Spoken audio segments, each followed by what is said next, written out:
Hello, I'm Jake Boudreau, civic journalist at Tillow Community Television. This week on The Record, first responders are eligible for provincial funding. A quarry in Inverness County is expanding. The provincial government is looking for big, bold aquaculture projects. An aquaculture mapping project is explained. The RCMP appeals to the public to identify a suspect in a theft from a local business. The driver of a motorcycle was killed in the Breton Highlands National Park. All workplaces in Nova Scotia will soon have a policy addressing physical and psychological harassment. And addictions and mental health research projects get provincial funding. But first, as the hot, dry weather continues, the municipality requests water conservation, while the province announces more rules for industrial and agricultural operations on private land. On August 13th, the provincial government announced that commercial operations like forestry and mining need a travel permit to continue working on Crown land. Where possible, such as in forestry, permits require work to be done between the hours of 8 p.m. and 10 a.m. Fire suppression equipment must be on hand, and there must be a 2-hour fire watch after work is completed, the province noted. On private land, any activities that require heavy machinery, including agriculture and forestry, are strongly recommended to take the same approach, said the province. Travel permits have been issued to forestry companies and hundreds of other businesses that operate in the woods, all with requirements for fire safety, the province noted. The province said it will continue to assess conditions and adjust recommendations as necessary. Crews have responded to more than 100 fires already during this wildfire season, the province said, noting that forecasts show dry conditions continuing into this week. Tory Rushton, Minister of Natural Resources, said whenever industrial work takes place on Crown land, there are always safety precautions to reduce the risk of wildfires, and the province added to those requirements given the current conditions. Rushton added that his government is working with forestry, agriculture, and other industries operating on private land to also use those measures until there is enough rain to counteract these dangerously dry conditions.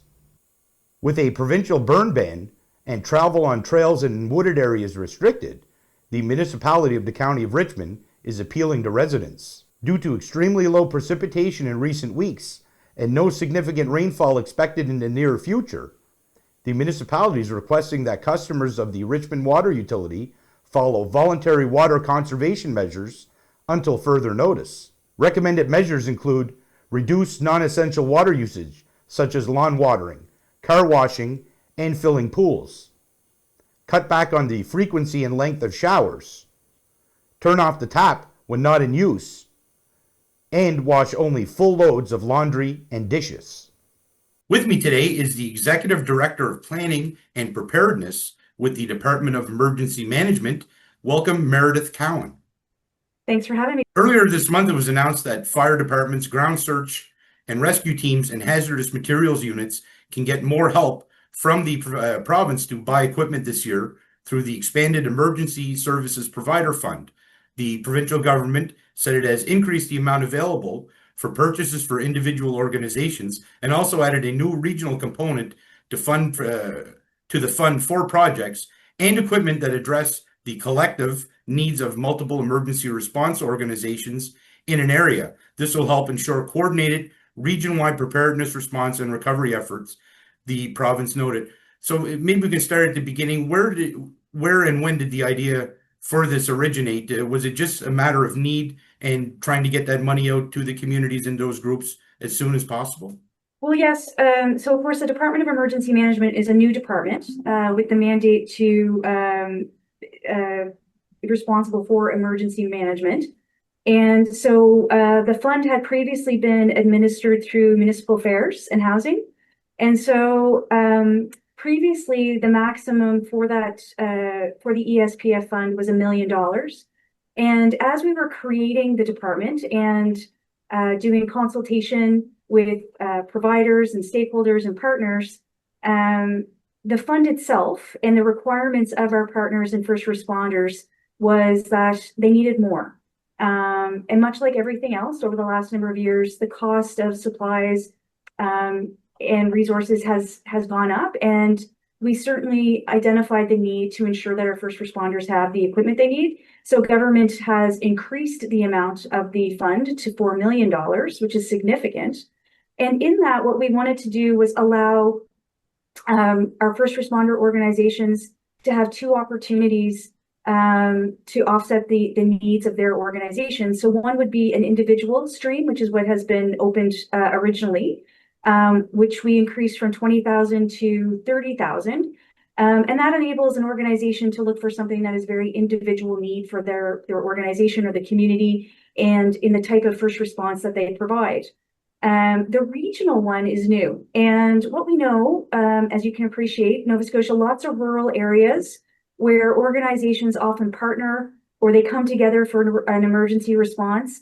And we certainly can't always afford to provide everybody large purchases, but when groups come together, it enables us to provide a community or a geographic area the resources and the equipment that they require. So we think this is a great way to sort of bring organizations together to work together. In many cases, they're already sharing resources. They're often in large emergencies coming together jointly to address those. So it's a great way to provide some of the smaller organizations the ability to access larger equipment purchases. You were just talking about that. Kim Meslin, Minister of Emergency Management, said her government is increasing the amount of the fund to $4 million to better equip and support first responders. The province said this is an increase of $2.8 million. The province said individual organizations can apply for up to $30,000 from the fund, which is an increase from $20,000 last year. They said the fund will also now cover up to 90% of costs, up from 75%. Applications open June 15th and close July 30th, the department noted. Up to $200,000 will be available under the new regional category, the province said, noting that applications open September 1st and close October 14th. So you mentioned this about there's a lot of rural areas. So is this a way too of filtering that money, making sure that the money that comes from the province gets to all these departments, large and small, and in communities of various sizes? You kind of alluded to that, but it just maybe Sure. like more specifics, I guess. Absolutely. And I think the other piece that's important here is the increase from 75 to 90%, particularly around that $200,000 limit on the regional pieces. We know that a lot of our first responder organizations do a tremendous job in fundraising and accessing funds where they can to offset the cost of the equipment that they require. And so a 90% purchase supported by the government will allow them to really expand on the equipment that they have and perhaps the ability to take on more response work and respond to more emergencies or more complex emergencies. So it's absolutely about making sure that those small communities that are working together have as much access as everybody else to funding to ensure they are as safe, both those that are responding to emergencies, so the first responder teams themselves, and the communities in which they keep safe. Now, you mentioned some of the reasons as being financial, getting those resources into the communities of various sizes, departments and groups of various sizes, but also with the amount of extreme weather we're experiencing, hurricanes, tropical storms, as well as wildfires, which we've gone through this year and in years past. Is that also another reason for this, to bolster these departments, give them the resources they need because of the amount of extreme weather and wildfires and other events that we seem to be experiencing more commonly? Absolutely, Jake. We, as a department, were formed after the wildfires and the floods of 2023 in a recognition that the province needs to be better prepared and able to recover. We know through climate change and what we've been experiencing that there's going to be more of these incidents. And we want to make sure that communities from across the province are supported in the best way possible. And the other thing to remember too is when there's more of these incidents, it means our first responders are busier and they are out there more often. And we want to make sure when those folks are out there doing the amazing work that they do, many of them in a volunteer capacity, that they have the equipment that they need and that they are supported in a way that they have been requested. And I think certainly from a fire, GSAR, ground search and rescue, hazmat, the organizations that we support and that we depend on, frankly, to do that frontline work, have been very vocal about needing additional supports to outfit their organizations to ensure for safety. And government listened and certainly does not want to see another situation where we have wildfires or we have flooding, unexpected flooding, and the result is people not being safe. So this is a great way for us to make sure that those organizations are able to get what they want. The other really important, I think, note to make is that we changed the timing. So when the Municipal Affairs and Housing was administering the program, it was a 3-year rotation, so you could only apply every 3rd year. And the other thing we heard from folks was that was a long delay from, for equipment. Safety equipment changes. There are incredible improvements that are made, certainly around communication tools and things of that nature. So changing that to every 24 months also allows organizations to really stay on top of those things, make sure that the equipment that they have is the very safest, the most complex, the best equipment that they need for the situations that they're going into. Now, another change is allowing organizations to apply for funding once every 2 years rather than 3 years. And I assume the idea behind this was the same as increasing the amount, is to get this money into the hands of these groups and communities faster and be able to allow them to get the resources that they need quicker. Absolutely. And many of the first responder organizations are growing. Lots more folks are coming in. Their organizations are getting bigger. The certification for some of their safety equipment changes quite frequently. And so we want to make sure that they are able to access the equipment and the resources that are required. And the 24-month rotation cycle for that, we think, will be create more efficiencies and allow us to support more organizations more often. Now, we talked about these infrastructure and these resources, and the province said examples of eligible purchases by individual organizations include personal protective equipment and self-contained breathing apparatus, as well as equipment for firefighting, communication, rescue, water supply and suppression, hazardous materials, and emergency power for buildings. Examples of eligible purchases through the regional fund include major equipment and specialized vehicles and trailers, regional training facilities, shared equipment pool, including self-contained breathing apparatus, drones, rope or swift water kits, remote rescue kits, a regional mobile command unit, multi-purpose utility, all-terrain vehicles for wildland and search and rescue missions, regional hazard and vulnerability analysis, regional risk reduction strategies and public education projects, regional exercise and training programs, regional fire smart program enhancements, and mental health resiliency programs. So all that being said, what are the plans for this? Are you guys going to look at the funding models and see, okay, is this enough money? And as well as the turnaround from 3 years to 2, is that enough time? Do you need to have it within a year? I assume that the department is going to be analyzing to see how this works and to possibly tweak it in the future to see if they need to provide more money quicker. Absolutely. So our plan would be to assess all the applications that come in, both the individual stream and the regional stream. We'll review those as a panel, score those, and then when a successful applicant receives their funding, purchases their equipment, there would be an expectation that we would get a final report on how that impacted their organization. It would allow us then also to have somewhat of an inventory of the large equipment that exists in the community, so we have an understanding of what's out there. And we'll always be looking for ways to increase the opportunity to keep Nova Scotians safe, and to work with our frontline folks in emergency management to be able to help them in the best way possible. I think that's one of the wonderful things, that came out of a very terrible time, is that the creation of the department has allowed the province to have a very personal relationship with these organizations versus multiple departments working with these folks in different ways. We will be the one-stop shop for our first responder teams, and it allows us to have a better understanding of what's required, what they're dealing with. We're very proud to have added on the mental health resiliency program, which is also new. We certainly recognize, in the last number of months, it's been brought to our attention when you look at ground search and rescue efforts. It's the busiest season they've had in a decade. And there have been some very, very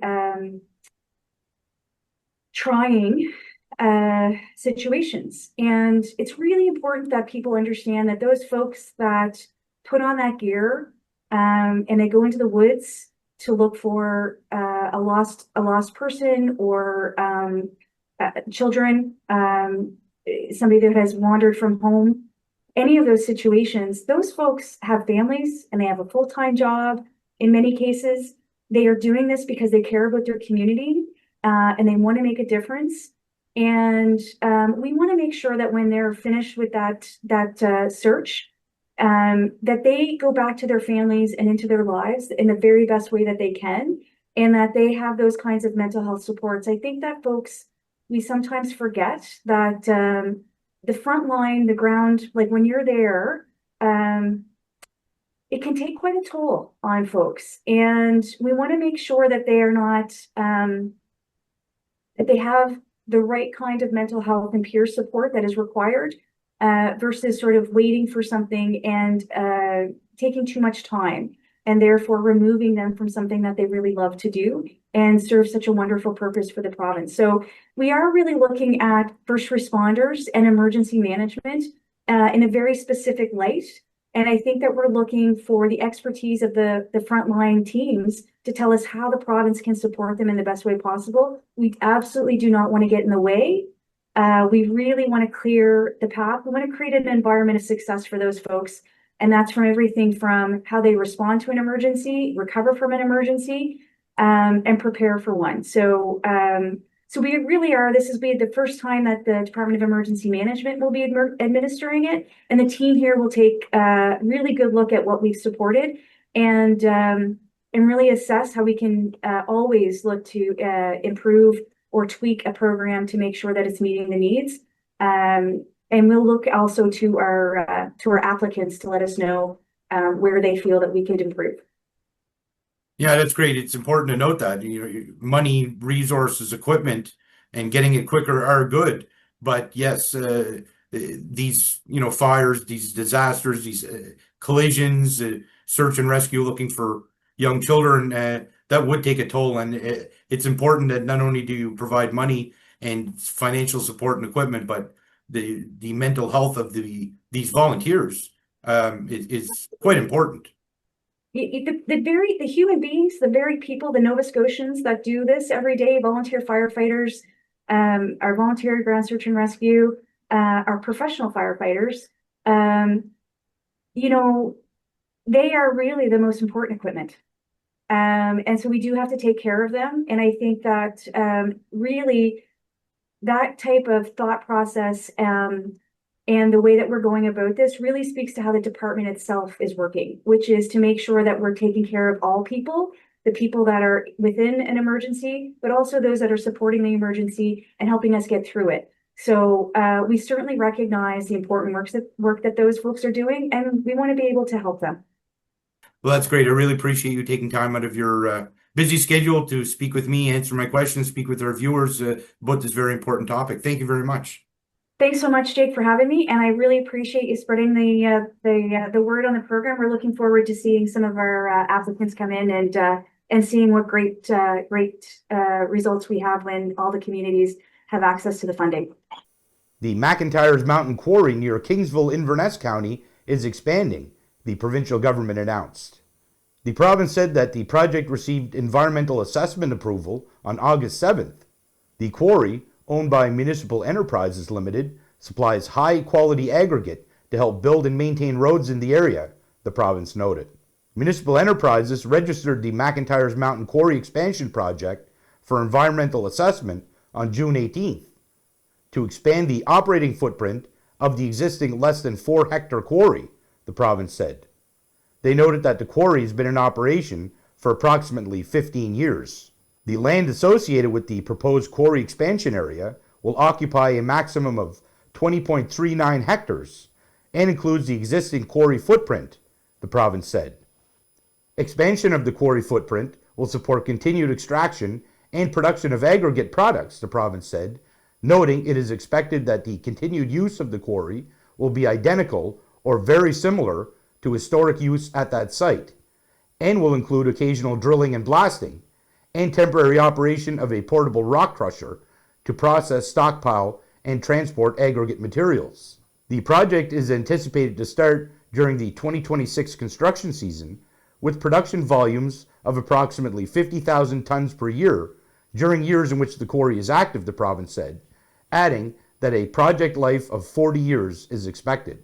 Timothy Hallman, Minister of Environment and Climate Change, said this approval has stringent terms and conditions to protect the environment while allowing sustainable development. The province said the approval has 33 terms and conditions. Aggregate, which was sourced from pits and quarries, was added to the list of strategic minerals on May 14th, the province added.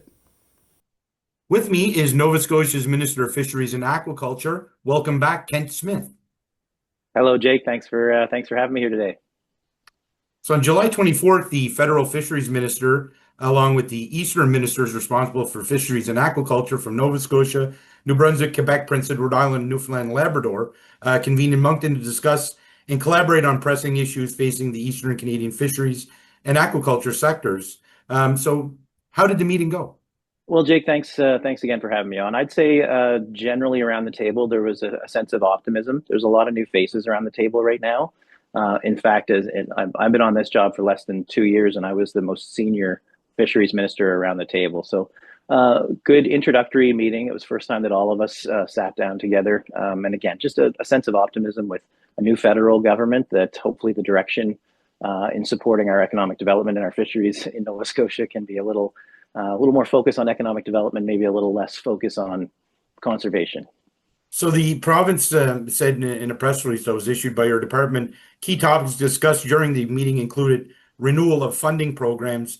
What programs specifically are they talking about there? Well, there are two funds. One I'll talk about a little bit, and one I'll talk about a lot. So the big one is the Atlantic Fisheries Fund. That's a fund that's been around for the last 7 or 8 years or so, and it was a partnership between the Atlantic provinces and the feds. So 70% of the project was funded by the feds and 30% by each individual province. Unfortunately, that one sunset, and it's going to be running out over the next 8 or 10 months. And our position, and I think I'll speak for the other ministers around the table, is that we need this fund to be renewed. The projects that have come out of that, some of the examples of improved efficiencies and processing capabilities, they've really moved the needle for some Nova Scotian companies. So we're excited to hold the federal government to account, because I believe that Prime Minister Carney, when he was campaigning, indicated that this would be a fund that they would be reinvesting in. And so I just hope that they ultimately make that decision. The minister was non-committal and said that there is a budget process that we need to go through. The other smaller one was the Canadian Fish and Seafood Opportunities Fund, and that one she indicated that's probably not going to come back. There might be other different opportunities, but that one was undersubscribed, and we don't like undersubscribed programs. We want to make sure that if we're putting programs out there that they get fully utilized. Now, the Atlantic Fisheries Fund, I know there was recent funding recipients announced for that, and a lot of that had to do with infrastructure around harbors and kind of small craft harbor kind of funding type of mechanism, essentially, is what it is. Yeah, there's been a variety of funds, and there are sometimes delays in getting projects announced, because again, anytime you're partnering with provincial and federal governments, you have to coordinate signatures and coordinate announcements. So sometimes I sign off on something, it goes to Ottawa, and takes a few months for the federal minister to sign off on it. But yes, I know I'm aware of some projects that were recently announced. Now, also discussed was support for the Eastern Canadian aquaculture sector, and I assume this is in addition to some of the programs that you guys have announced that we're going to be discussing shortly, to kind of complement what you guys are doing on the provincial level there. Yes and no. So mainly our conversation was brought up by the province of New Brunswick when we spoke about support for aquaculture industry. So if you look at our country, in BC, the federal government has taken over responsibility for making aquaculture decisions in terms of marine plants and shellfish and finfish primarily. And so from our conversation here on the East Coast, we wanted to make it clear to the federal minister that we are not interested in them taking over responsibility for decision making on our aquaculture projects. I can speak for Nova Scotia when I say we have the best regulations worldwide, and we take our responsibility pretty seriously to look after our shared resource. But we have to do that with a balance of economic development, and we know that aquaculture is going to play a big part of our economic development future. Now, another topic discussed was enforcement and unauthorized fishing activities. Now, I know that DFO chiefly handles those types of things. Where's the province's role? Where does the province fit in there? Is it a matter of trying to get the federal government, DFO specifically, to marshal the resources to be able to enforce these rules? Or do you guys have a more complementary role where you can kind of help them do that? Listen, we are a willing partner in trying to help them do their job, but there's a clear division of responsibilities there, Jake. So anything on the water, anything harvesting related, it's the responsibility of the federal government to enforce that and ensure that whoever is doing the harvesting is doing it in a lawful way, with a license authorized to do so. And if they don't do that, then that jeopardizes our most valuable industry. From the province's point of view, we have responsibility for everything on the land. So our processing facilities, our lobster pounds, those are the things that we have jurisdiction over. And I'm pleased to report to your listeners that everything that we can do and every lever we can pull over the last years, we've taken steps to make sure that we're pulling it. We've added COs, conservation officers, to the repertoire, dedicated fisheries COs to look at our pounds and our plants. We've increased the maximum fine under the Fisheries and Coastal Resources Act. So if people are convicted of doing something nefarious, it's a pretty hefty fine.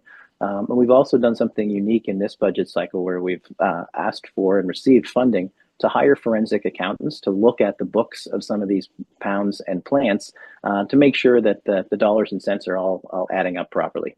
Now, I know MSX, the parasite, that was also discussed at the meeting or was mentioned. Has that reared its head yet in Nova Scotia? Have we seen that in any of the sites at all?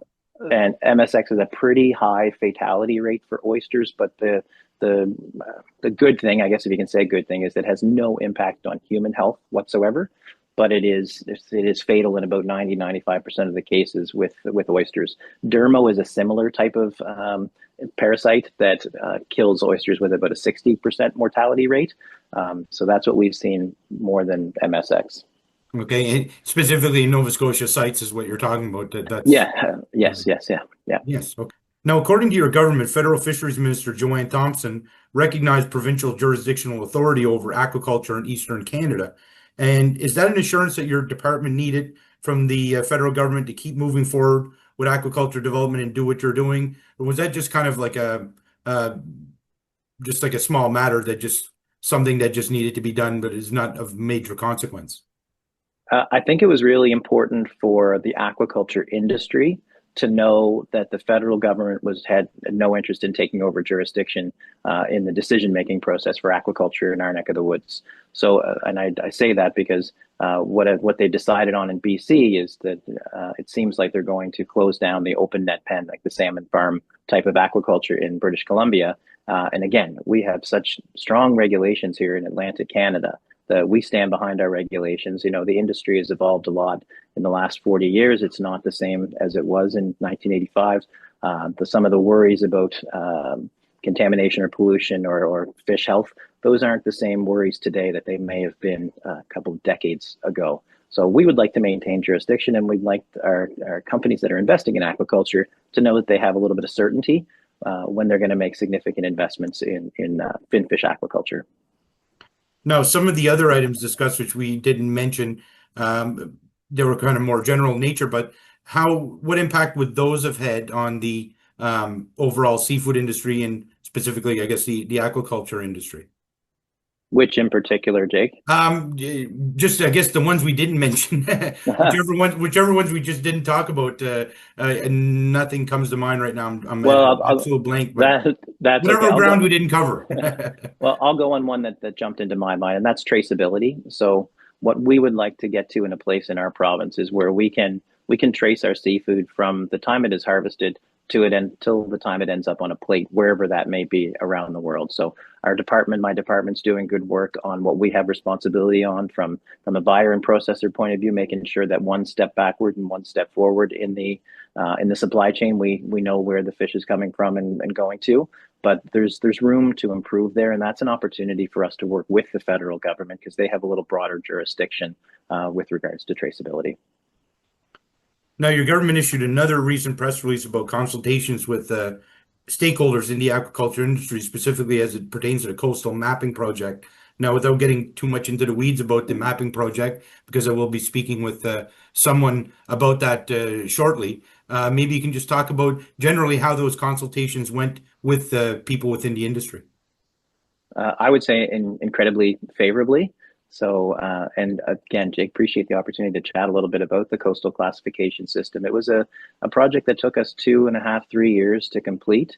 And in layperson's term, it's an evaluation of the perimeter of the province, looking at some scientific data points, which would give an indication on where in the province it might be more favorable or less favorable for finfish aquaculture.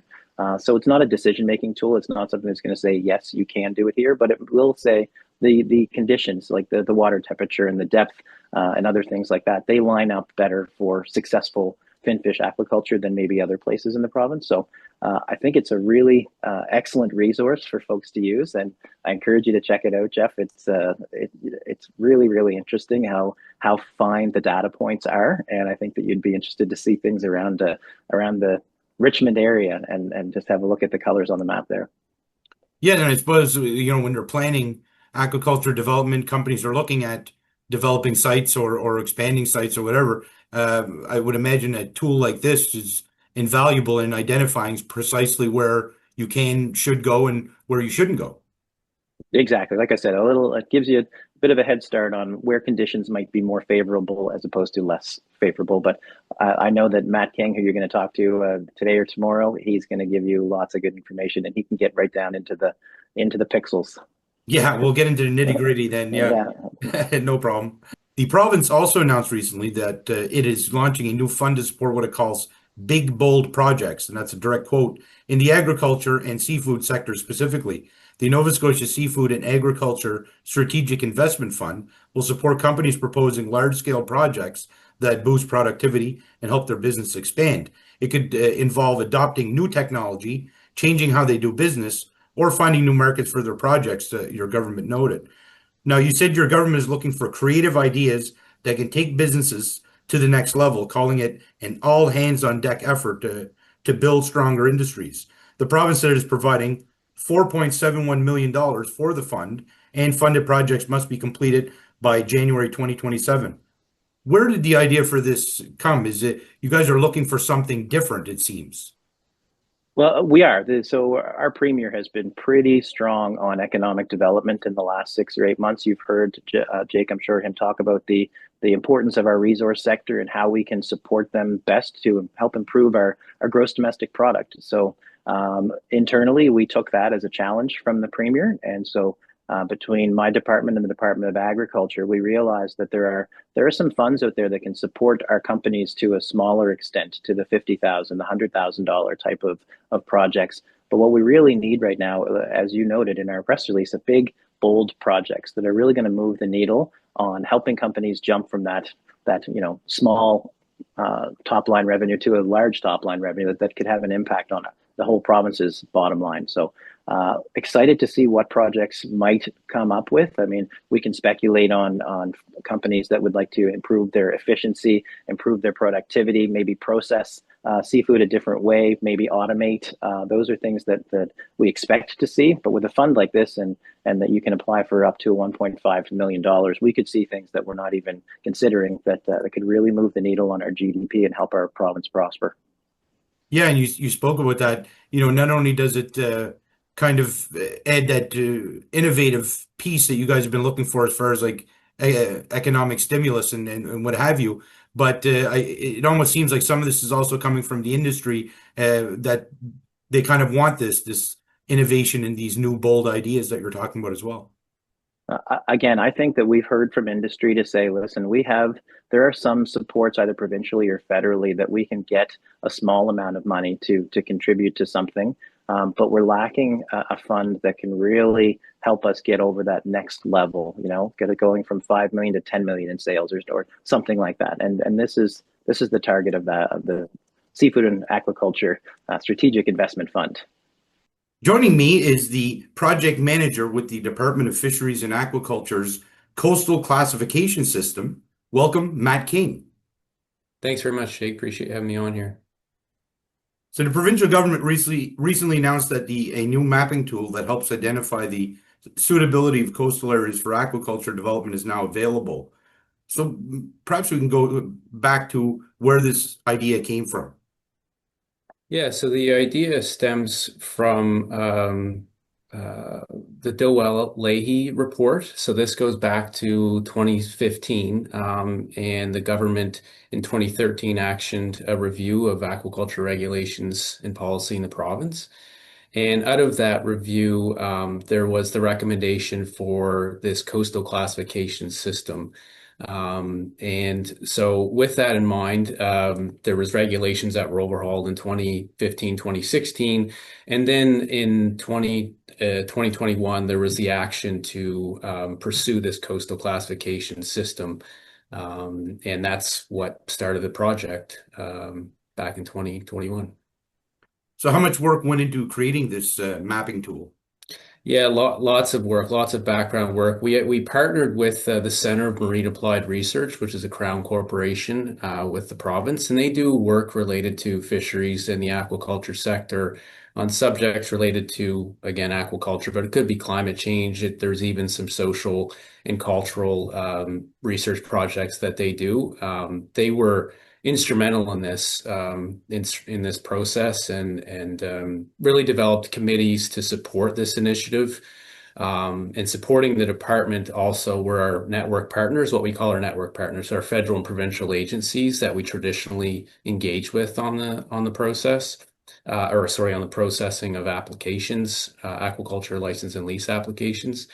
And we also had our science advisory committee, which provides advice on aquaculture related to science in the province, and we relied on them for advice as it relates to the project ongoings and criteria selection and decision making and whatnot. Now, the Coastal Classification System is a province-wide mapping tool that includes data related to conditions such as water depth and temperature, distance from protected areas and navigation routes, the province said, noting that it helps show where coastal conditions may present more or fewer challenges for aquaculture development in Nova Scotia. The province said the publicly available information tool rates suitability for oysters, mussels, salmon, and trout aquaculture. It supports early planning, but does not replace the aquaculture licensing process, which would include public input, the province noted. So how can the public access this tool? Yeah, so the public can access this tool by going to our website. There is a link that we certainly can share with you and share with your viewers. And by engaging with the website, they can then engage with the link to the coastal classification system. They can also engage with what's called a story map, which is really a how-to guide of how to use the coastal classification system. And that's, again, a link that's on our website. Supporting the launch of the tool and the how-to guide is also documents related to the purpose, use, and key facts. So you've already alluded to some of the key facts as it relates to the tool being really a supportive tool in conversations, whether it be industry or general folks interested in aquaculture in the province, to understand the suitability, where more challenges may or less challenges may be prevalent in a specific area. But there's also a summary report as well, and a what we heard document, which relates to the public survey that was done as part of the criteria selection, and get seeking feedback from the public on the project. Now, once people go into that link and go onto that website, I assume it's pretty easy to navigate. There's a menu and people can kind of look at what their options are and kind of go through it. Yeah, so the tool is really broken out into the assessment itself, which is really the primary focus of the coastal classification system project. But really, folks can engage with the data layers specifically. So each data layer that was included in the assessment and the analysis, people can interact with that. And again, for each individual species. There's also informational layers as well that were not part of the actual assessment, but may be helpful or of interest to folks who engage with the tool to understand a little bit, let's say, about bird habitat or coastal wetlands or even existing aquaculture sites, wild salmon rivers, etc. So there's lots of information in there. And again, it's broken really out into three tabs: the assessment part of it, the data layers, which is another tab. And then you can also learn more by going into the story map or the how-to guide to understand how to utilize a tool. And the tool's been launched for about a month now, and we've had lots of good feedback. Yeah, no one's pressed us on any accessibility issues, of which we proactively sought that advice on accessibility needs for the tool. Kent Smith, the Minister of Fisheries and Aquaculture, said access to scientific data provides the aquaculture industry greater confidence in choosing suitable areas for aquaculture development. He also said it will support responsible growth. How will this map accomplish this? Yeah, so I think what it does, it's a transparent tool for everybody, for industry, for the public, for researchers, not only just in the aquaculture industry, but other industries as well. I mean, it's a pretty comprehensive tool. It identifies, again, the suitability of aquaculture of the forest species, but it's also the data layers behind that go into the assessment are very important to other industries as well. But specific to the aquaculture industry, yeah, there's lots of opportunity to engage with the data to understand and better understand how each region or location, the suitability of that, and why that area might be suitable and why that area might not be suitable for aquaculture development.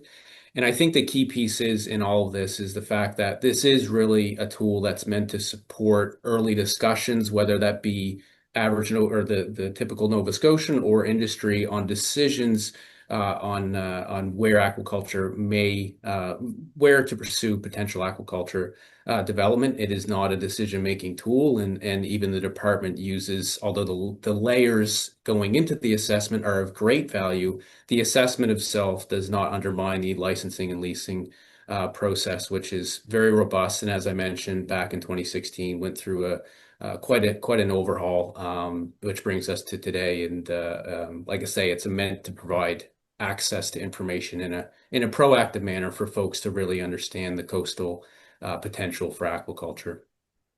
I guess it should be underscored that it's not meant to drive a project through, but to find the best projects and the best locations for those projects. Yeah, exactly. And we certainly, I'm glad you mentioned that, because it's certainly not a tool to fast track or streamline any license or lease application at all. It's meant to provide awareness to everybody. And yeah, and we do, like I say, folks who want to engage with and pursue an aquaculture application will go through a license and lease application, which involves consultation with the Mi'kmaq of Nova Scotia, engagement with their network partners, federal and provincial agencies, which are around 11 or 12 agencies that we typically deal with on an application. And it also includes some public opportunity for public input on those applications as well. Jeff Bishop, Executive Director of the Aquaculture Association of Nova Scotia, said data sets and information resources are key for decision-making in business. He said this new coastal classification tool pulls together a number of these technical resources and will inform those looking to start or expand an existing aquaculture business in Nova Scotia. Is this the main reason for this tool to spur aquaculture development? Or, okay, wait, no, sorry, never mind. Okay, I'm going to do that again. Excuse me. Jeff Bishop, Executive Director of the Aquaculture Association Nova Scotia, said data sets and information resources are key for decision-making in business. He said this new coastal classification tool pulls together a number of these technical resources and will inform those looking to start or expand an existing aquaculture business in Nova Scotia. Now, once it's launched, what are the next steps in this process? Are you guys going to look at what works, tweak things that maybe need tweaking, add or subtract elements of it? How does that work? Yeah, so just to address your first part about Jeff Bishop, typically when, especially in the finfish side, but also on the shellfish side, and I do want to make it clear that this coastal classification system is for finfish and shellfish. I mean, that's clear with the species that are there. I'll speak to sort of next steps in a minute, but as it relates to compiling that information, I mean, companies themselves would spend various, hours, months compiling information related to the data that they're interested in, and pursue an application from there. And that could be trying to scour the internet, do their own ad hoc research. And what this tool does is compile that research for everybody, right? Compiles that data information for everybody, so that is I wouldn't say one-stop shop, but it's certainly a value in applications coming into the department, and folks could reference that those pieces of information as Jeff mentioned. It's a one place to look that could help inform decision making as it relates to the industry itself. Again, not decision making as it relates to deciding on a license or lease within the province by the department or the Aquaculture Review Board. As far as next steps, there is some indication that we would be pursuing the potential of inclusion of marine plants within this, and so with that, we'll roll over and apply the same processes that we used for the finfish and shellfish development as we progress through the project. And really, we want to hear from Nova Scotians. We want to hear from industry. To inform next steps as it relates to this project in terms of maintenance and making it accessible. We are currently working with the platform designers to be a little bit more mobile friendly, so folks can engage with the tool on their mobile devices. So there's things like that we're working on behind the scenes, and like I say, we're open and we welcome any feedback that we have that people have, so that we can make improvements moving forward. This tool isn't meant to be stagnant. It's not static. It's meant to progress and continue on as for months and years to come. The RCMP is looking for a woman responsible for a theft from a local business. Inverness County District RCMP responded to a report on July 24th that a woman had entered a store on Reeve Street in Port Hawkesbury at around 3:45 p.m. and took a box containing several bottles of cologne and exited the store at approximately 3:48 p.m. without paying. The RCMP said the woman stands 5 feet 6 inches with long brown hair and glasses, as well as several tattoos on her right forearm. Anyone who can identify the woman or has information about this incident is asked to call Inverness County District RCMP at 902-625-2220 or contact Nova Scotia Crime Stoppers. On August 10th at around 3:10 p.m., Inverness County District RCMP, volunteer fire departments, emergency health services, and Parks Canada responded to a report of a single vehicle crash on the Cabot Trail at North Mountain. The RCMP said first responders found a motorcycle that hit a guardrail. The police said the 21-year-old driver from Victoria County was transported to hospital by EHS, where he was pronounced deceased. A section of the Cabot Trail on North Mountain was closed for several hours, and during that time, an RCMP collision reconstructionist was at the scene. Our thoughts are with the victims' loved ones at this difficult time, the RCMP added. The provincial government announced that the new harassment in the workplace regulations under the Stronger Workplaces for Nova Scotia Act will take effect September 1st. The province said the new rules apply to all provincially regulated workplaces in Nova Scotia. They said harassment can include bullying, intimidation, threats, and unwanted behavior that causes harm. Employers must have a written harassment prevention policy that includes expectations, how to report concerns, and how complaints will be investigated, the province noted. The province said employers must commit to confidentiality and non-retaliation and train staff on the policy, which must be reviewed at least every 3 years. The province said more than 600 Nova Scotians participated in public engagement sessions to help shape the new regulations. They shared personal stories and called for clearer policies, better training, stronger leadership, and meaningful supports for those affected by harassment, the province noted. Nolan Young, Minister of Labour, Skills and Immigration, said everyone deserves to feel safe at work, physically and psychologically. He said these new rules will help employers take clear, proactive steps to prevent and address harassment, support their teams, and build stronger, safer workplaces for everyone. Noting that she worked with the Workers' Compensation Board Review Committee that recommended this change, Nova Scotia Nurses Union President Janet Hazelton said her union welcomes regulations requiring employers to institute an anti-harassment policy. She said psychological safety is as important as physical safety. According to Workers' Compensation Board Nova Scotia, 194 psychological workplace injuries were reported in 2024, up from 150 3 years ago. Joining me is the Chief Operating Officer with Research Nova Scotia. Welcome, Marley McNeil. Hi there, Jake. Good to see you. In a recent announcement, the provincial government said it is supporting 4 early career researchers focused on understanding the addictions and mental health experiences of equity-deserving Nova Scotians. Why early career researchers? Was this something that there was a focus on, or did it just kind of work out that way? No, it was a deliberate focus, and really the purpose of focusing on early career researchers is to build research capacity.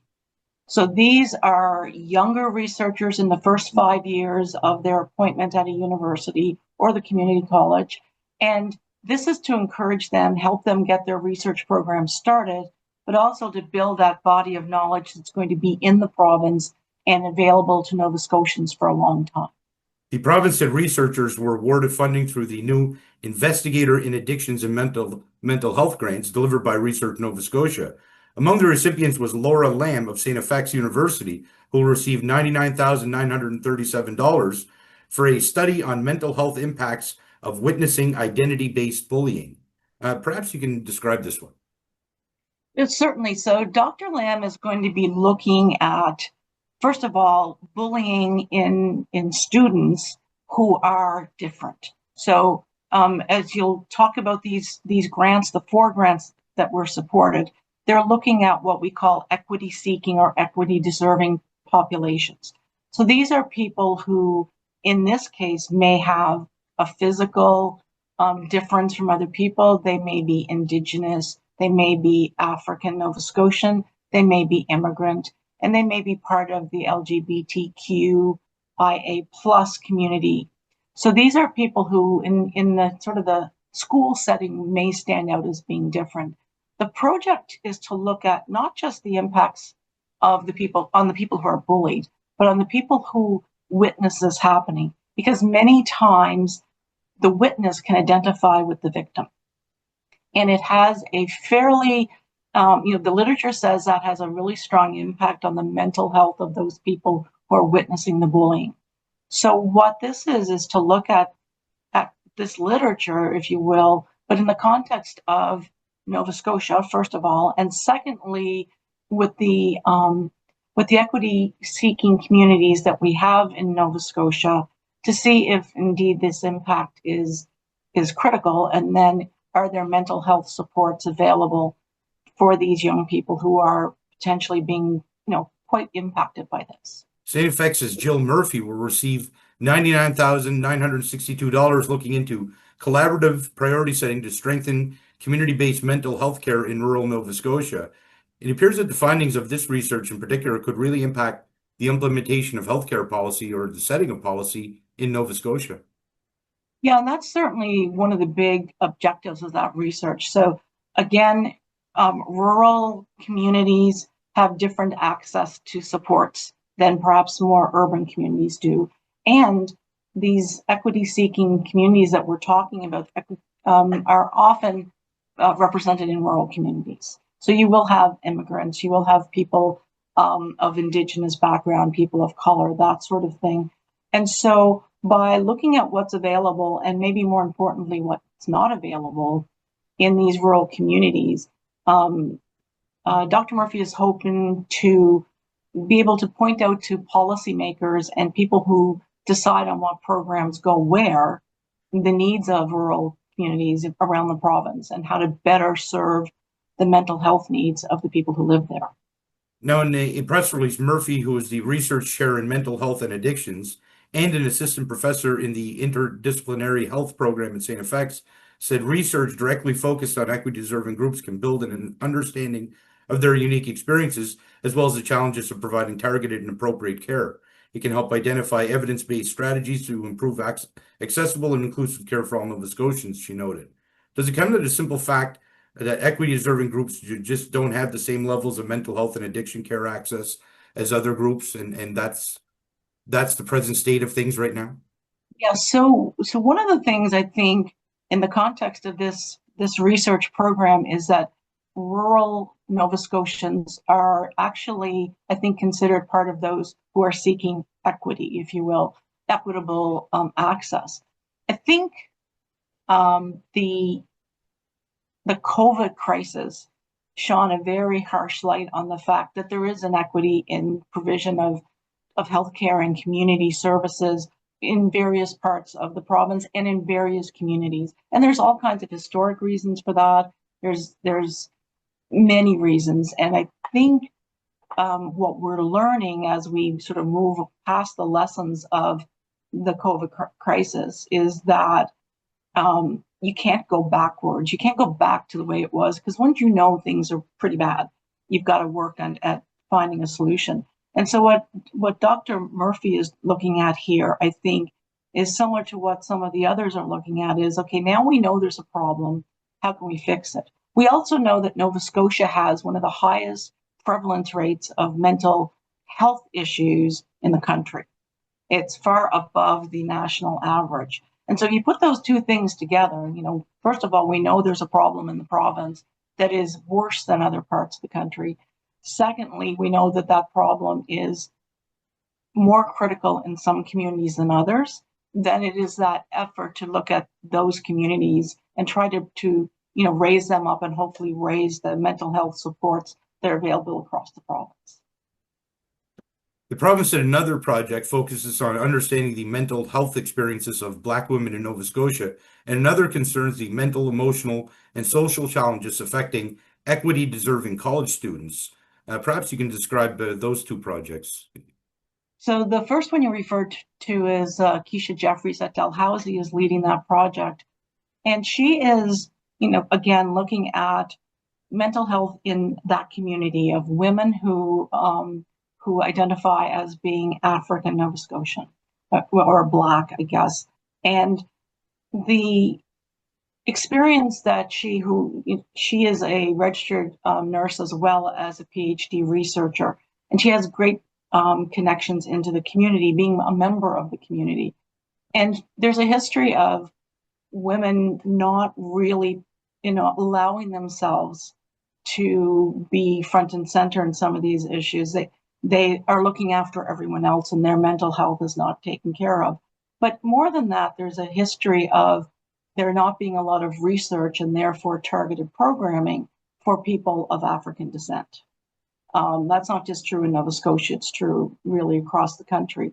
So what she is working on is not only identifying the challenges that women in that community face on a regular basis, but also trying to develop research capacity for Black health issues in general to make sure that we are caring for members of that community appropriately.